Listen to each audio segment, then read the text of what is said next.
Hello po, ito si Mrs. Apron and welcome sa aking channel.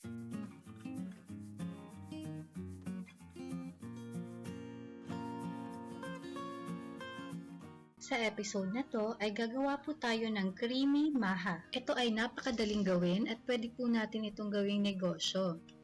Umpisahan po natin sa pagtunaw ng ating 200 grams ng cornstarch sa ating 1 cup of water. Hahaluin lang po natin ito ng mabuti at pagkatapos nating mahalo, iset aside muna natin at mamaya gagamitin po natin sa ating maha. Sa medium heat, iluto po natin ang ating ingredients. Unahin na po natin ang ating 4 cups of coconut milk or yung gata. Bumili po ako ng fresh coconut at ako na rin po ang nagpiga.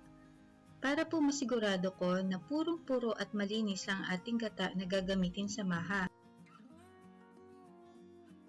Ang susunod po nating ilalagay ay 1 can of evaporated milk.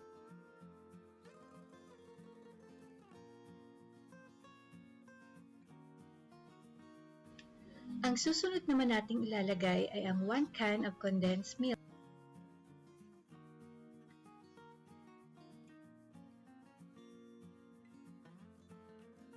Pag nailagay na natin ang ating condensed milk, isusunod naman natin ngayon ang ating 1 1/2 cup of sugar. Gagamit lang po tayo dito ng white sugar at hindi po tayo gagamit ng brown sugar para hindi po magkulay brown or maging dark ang ating maha. Ngayon naman ay pwede na nating ilagay ang ating 1 cup of water.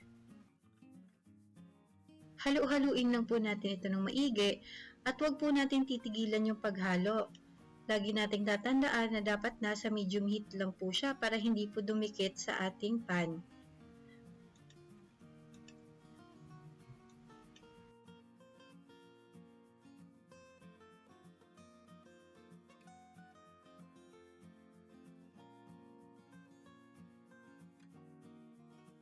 At pag medyo kumulo na po, pwede na po nating ihalo ang ating cream style corn.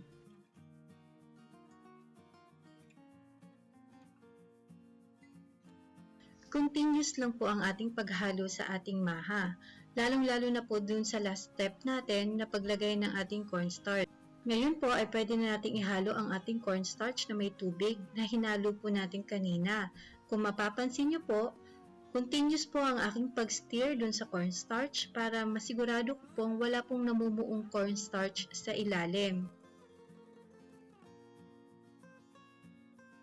Paglagay po natin ng ating cornstarch na may tubig, kung mapapansin nyo po, medyo bumibigat po ang ating paghalo. Continuous lang po ang paghalo ng ating maha hanggang sa medyo kumapal na po ang ating maha. Saglit lang po itong haluin at saka pwede na po natin itong hanguin. Ilipat po kaagad natin habang mainit pa yung ating maha sa ating hinandang tray. I-flatten lang po natin yung ibabaw ng ating maha or gumamit po tayo ng scraper kung meron po kayo.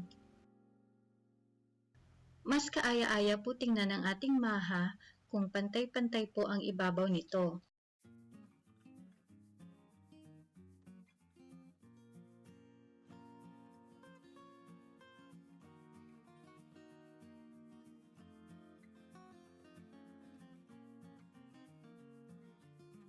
I-chill muna natin ito or ilagay muna sa ref bago po natin iserve.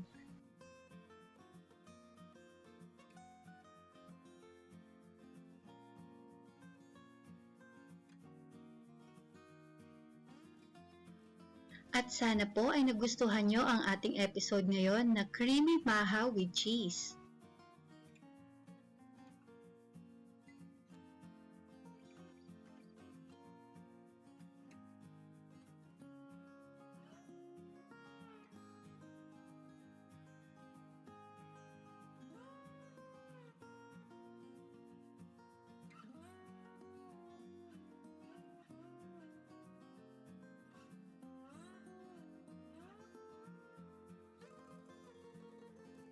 At sa mga hindi pa po nakapag-subscribe, please mag-subscribe na po kayo sa Mrs. Apron.